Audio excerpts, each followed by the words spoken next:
இது மகிமை நேரம். ஆண்டவரும் உலக ரட்சகருமாய் இருக்கிற இயேசு கிறிஸ்துவின் ஈடு இணையற்ற பரிசுத்த நாமத்தில் உங்கள் யாவரையும் இந்த மகிமை நேர நிகழ்ச்சிக்கு நான் அன்போடு கூட வாழ்த்தி வரவேற்கிறேன். இந்த நாளிலும் கர்த்தருடைய ஆவியானவர் உங்களோடு கூட பேசுவாராக. இந்த நாளிலும் நம்ம 5ஆம் வசனத்தை வாசிக்கிறேன். பகைஞன் என் ஆத்துமாவை தொடர்ந்து பிடித்து என் பிராணனை தரையிலே தள்ளி மிதித்து என் மகிமையை தூளில் தாழ்த்த கடவன். 6ஆம் வசனம், கர்த்தாவே நீர் உம்முடைய கோபத்தில் எழுந்திருந்து என் சத்துருக்களுடைய மூர்க்கத்து நிமித்தம் உம்மை உயர்த்தி எனக்காக விழித்துக் கொள்ளும் நியாய தீர்ப்பு நியமித்திருக்கிறீரே சொல்றாரு பாருங்க. சொல்லு பகைஞன் என் ஆத்துமாவை தொடர்ந்து பிடித்து என் பிராணனை தரையிலே தள்ளி மிதித்து என் மகிமையை தூளில் தாழ்த்த கடவன். அப்படி பண்றான். சொல்லிட்டு கர்த்தாவே நீர் உம்முடைய கோபத்திலே எழுந்திருந்து என் சத்துருக்களுடைய மூர்க்கத்து நிமித்தம் உம்மை உயர்த்தி எனக்காக விழித்துக் கொள்ளும், எனக்காக விழித்துக் கொள்ளும். ஆண்டவர்கிட்ட விண்ணப்பம் பண்றார். ஆண்டவரே இப்படியெல்லாம் நடக்குது, இப்படியெல்லாம் நடந்துகிட்டு இருக்கு, ஆண்டவரே எனக்காக நீர் விழித்துக் கொள்ளும். நான் எதுவும் செய்ய மாட்டேன், நீர் செய்யும். நான் எதுவும் பண்ற மாதிரி இல்லை, நீங்க பண்ணுங்க. நான் அமைதியா இருப்பேன், பி குவைட், அமைதியா இருப்பேன். கர்த்தர் பண்ணட்டும். இதே தாவீது அங்க சொன்னார் கோலியாத்துக்கு முன்னால, எப்பா நீ ஈட்டியோடும் கேடகத்தோடும் வந்திருக்க, அப்படி வரல, கர்த்தருடைய நாமத்தில் வந்திருக்க, யுத்தத்தை அவர் பண்ணுவார், யுத்தத்தை அவர் பண்ணுவார்.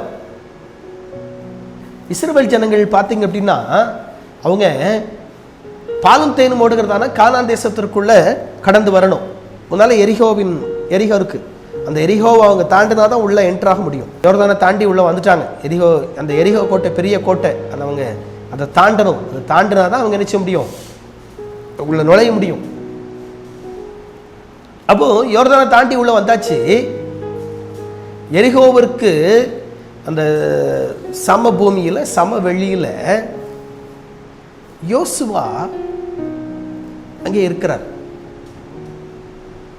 திடீர்னு ஒருவர் உருவின பட்டயத்தோடு கூட அவருக்கு முன்னால் வந்து நிற்கிறார். இவர் அவரை பார்க்கிறார். பார்த்துட்டு யோசுவாட்ட கேட்கிறாரு, இந்த யோசுவா அவர்கிட்ட கேட்கிறாரு, நீங்க யாரு? Who are you?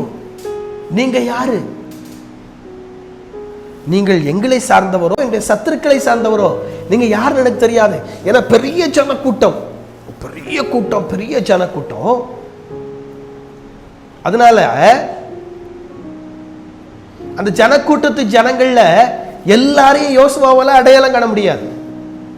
6 லட்சத்துக்கு அதிகமான ஜனங்கள், 6 லட்சத்துக்கு அதிகமான ஜனங்கள், அவ்வளோ பெரிய ஜனக்கூட்டத்தை யோசுவாவால் அடையாளம் ஒரு யாரும் வேற யாரும் கண்டுகிட்டு இருக்க முடியாது. எப்படி அடையாளம் கண்டுபிடிப்பாங்கன்னா அந்த ட்ரெஸ் உடையின் மூலமாய் அடையாளம் கண்டு கொள்வார்கள். இவங்க இஸ்ரவேலன், இவங்க அமலேக்கியன், அந்த உடையின் மூலமாய் தான் அடையாளம் கண்டு கொள்வார்கள். அப்ப இங்க ஒருவர் வந்து நிற்கிறார். அப்போ இந்த உடையின் மூலமாக இவரை அடையாளம் கண்டு கொள்ள முடியவில்லை யோசுவாவால. As a different dress, a different type நிறைய இருக்கு உலகத்துல, அதை வச்சு அடையாளம் கண்டு கொள்வோம். உடையின் மூலமாகவும் இஸ்ரவேலனா புறஜாதியான அடையாளம் கண்டு கொள்ள முடியல. கேட்கிறாரு, நீங்க எங்களை சார்ந்தவரோ இல்லை சத்துருக்களை சார்ந்தவரோ?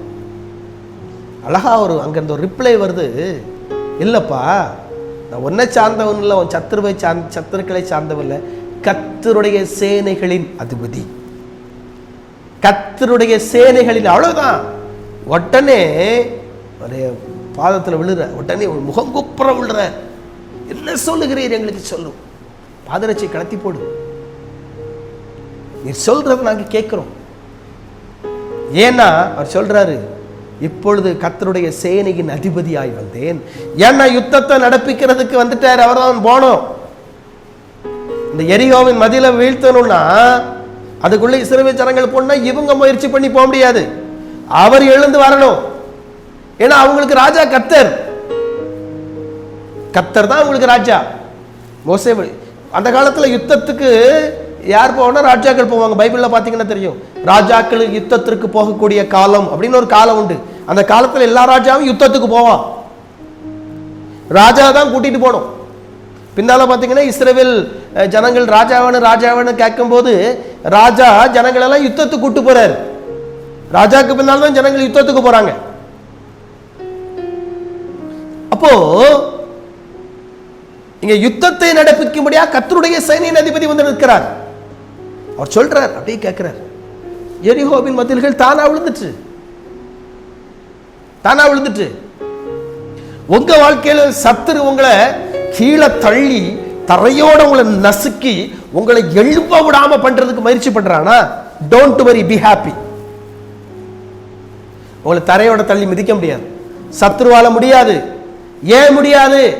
கர்த்தர் உங்களுக்காக எழுந்து விட்டால், கர்த்தர் உங்களுக்காக நீதி செய்வதற்கு எழுந்து விட்டால், கர்த்தர் உங்களுக்காக நியாயம் செய்வதற்கு கர்த்தர் எழும்பி விட்டால், கர்த்தர் உங்களுக்காக யுத்தம் பண்ணுவதற்கு கர்த்தர் எழும்பி விட்டால், பிசாசால் உங்களை தரையிலே தள்ளி மிதிக்க முடியாது. ஏன்னா உங்களுக்கு யுத்தம் பண்ணுகிறதற்கு எழுந்திருக்கிறது கர்த்தர். ஆனா இதே இஸ்ரவேல் ஜனங்கள் ஆயில சின்ன பட்டணம் புறமுதுகு கூடி காட்டி ஓடி வர்றாங்க. யோசுவா விழுந்து கிடக்கிறான். ஆண்டவரே என்ன? ஆண்டவர் சொல்லி, ஏப்பா உள்ள பாவம் வந்துட்டுப்பா, நான் வெளியே போயிட்டேன். சில நேரங்கள்ல நம்ம சத்ரு ஏன் தாழ்த்துறோம்? எல்லாரும் நெருக்கி அந்த நெருக்கத்துக்குள்ள ஏன் மாட்டிக்கிடுறோம்? தேவனுக்கு பிரியமில்லாத ஏதோ ஒன்று நம்முடைய வாழ்க்கையில் இருக்கு, நம்முடைய வீட்டில் இருக்குது. தேவனுக்கு பிரியமில்லாத ஏதோ ஒன்று நமக்குள் இருக்கிறது அல்லது நம்முடைய வீட்டில் இருக்கிறது. அது வெளியே போகாத வரைக்கும், நம்முடைய வீட்டை விட்டோ அல்ல நம்முடைய இருதயத்தை விட்டோ அது வெளியே போகாத வரைக்கும் கர்த்தர் நம்மளுக்காக யுத்தம் பண்ணுவதற்கு எழுந்திருக்க முடியாது. அவர் அங்க வர முடியாது. ஏன்னா பாவம் இருக்கிற இடத்துல அவர் இருக்க மாட்டார். தெரிஞ்சுக்கணும். நீங்க கேட்கலாம், பூமி எங்கும் தேவன் இருக்கிறீர், ஆண்டவர் இருக்கிறான்னு சொல்றீங்களே, பூமி எங்கும் ஆண்டவர் வாசம் பண்றான்னு சொல்றீங்களே, அது எப்படி? பைபிள் தெளிவா சொல்லுது, மனிதனுடைய இருதயத்திற்குள் வாசம் பண்ணுகிற ஆண்டவர். புரிஞ்சுக்கணும், மனிதனுடைய இருதயத்திற்குள் வாசம் பண்ணுகிற ஆண்டவர் சொல்றாரு, தேவன் தங்குகிற ஆலயம் எது? நீயே அந்த ஆலயம். நான் வாசம் பண்ணுகிற ஆலயம் உன் இருதயம்பா. உன் இருதயத்துக்குள்ள நான் வாசம் பண்றேன், உனக்குள்ள நான் வாசம் பண்றேன், உனக்குள்ள நான் தங்கி இருக்கிறேன். அப்ப நீ பரிசுத்தமா இருந்தாதான் உனக்குள்ள தங்கி இருக்க முடியும். பரிசுத்தமா இருந்தா தான் உனக்குள்ள நான் தங்கி இருக்க முடியும். பரிசுத்தமா இருந்தா தான் நான் உன் கூட வாசம் பண்ண முடியும். குட்டி பிள்ளைங்களை பாருங்க, சின்ன குட்டி பிள்ளைங்களை பாருங்க. சின்ன குட்டி பிள்ளைங்க ஒரு பிள்ளையை தூக்குறோம், அடுத்த பிள்ளைக்கு பிடிக்காது, கோவம் வந்துடும், பொறாம. சின்ன வயசுலே வளரக்கூடிய சிறு வயதிலே. அதே மாதிரி இன்னைக்கு உலகம் பொறாமை. அவர்கிட்ட பேசினா இவருக்கு பிடிக்காது, கோவம் வந்துடும், பொறாம. இல்லைங்க, இப்படிப்பட்ட அனுபவம் நம்முடைய வாழ்க்கையில் இருந்தால் வெளியே அனுப்புவோம். நிச்சயமாய் கர்த்தர் நமக்காக யுத்தம் பண்ண எழுந்திருப்பார். தலைகளை தாத்தி ஜெபிப்போம். அன்பின் ஆண்டவரே, உமக்கு ஸ்தோத்திரம். நீர் எங்களுக்காக யுத்தம் பண்ண எழுந்திருக்கிற ஆண்டவர், அதற்காக உமக்கு நன்றி ஆண்டவரே. இந்த மகிமை நேர நிகழ்ச்சியை பார்த்து கொண்டிருக்கிற ஒருவருக்கு நான் ஜெபிக்கிறேன், தம்முடைய வல்லமையான கரம் இறங்கட்டும் என்று நான் ஜெபிக்கிறேன். இயேசு கிறிஸ்துவின் நாமத்தில் உம்முடைய வல்லமையான கரம் இறங்குவதாக. வாழ்க்கையில பிரச்சனையோடு கூட, வாழ்க்கையில போராட்டத்தோடு கூட, வாழ்க்கையில நெருக்கத்தோடு கூட, வாழ்க்கையில உபத்திரவத்தோடு கூட யாரெல்லாம் இருக்கிறார்களோ இப்பொழுது இயேசுவின் நாமத்தில் ஒரு விடுதலை உண்டாவதாக என்று நான் ஜெபிக்கிறேன். நசரேயனாகிய இயேசு கிறிஸ்துவின் நாமத்தில் ஒரு விடுதலை உண்டாவதாக. எல்லா பிரச்சனையிலிருந்து இயேசுவின் நாமத்தில் வெளியேறட்டும் என்று நான் ஜெபிக்கிறேன் ஆண்டவரே. ஒரு பரிபூர்ண விடுதலை இயேசுவின் நாமத்தில் உண்டாவதாக. சரீரத்தில் இருக்கிற நோயின் கூறுகள் நசரேயனாகிய இயேசு கிறிஸ்துவின் நாமத்தில் இப்பொழுது மறைவதாக. சரும ரோகத்தில் இருக்கிற எல்லா பிரச்சனைகளும் இயேசுவின் நாமத்தில் வெளியேறட்டும் என்று நான் கட்டளை கொடுத்து ஜெபிக்கிறேன். ஒரு விடுதலை உண்டாவதாக, ஒரு விடுதலை உண்டாவதாக இயேசுவின் நாமத்தில். தேங்க்யூ லார்ட், உமக்கு ஸ்தோத்திரம். தேங்க்யூ லார்ட், உமக்கு ஸ்தோத்திரம். தம்முடைய வல்லமையான கரம் கிரியை செய்யட்டும், தம்முடைய வல்லமையான கரம் கிரியை செய்யட்டும். விடுதலை கொடுக்கிற கர்த்தர் விடுதலை கொடுப்பீரா. இந்த மகிமை நேர நிகழ்ச்சியை கர்த்தர் ஆசீர்வதி. இதை பார்க்கிற ஒவ்வொருவரை ஆசீர்வதி. இந்த டிவி நிகழ்ச்சி கர்த்தர் ஆசீர்வாதமாய் கொடு.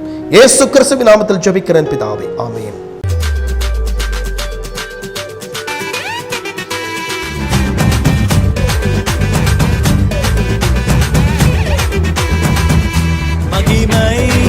மகிமை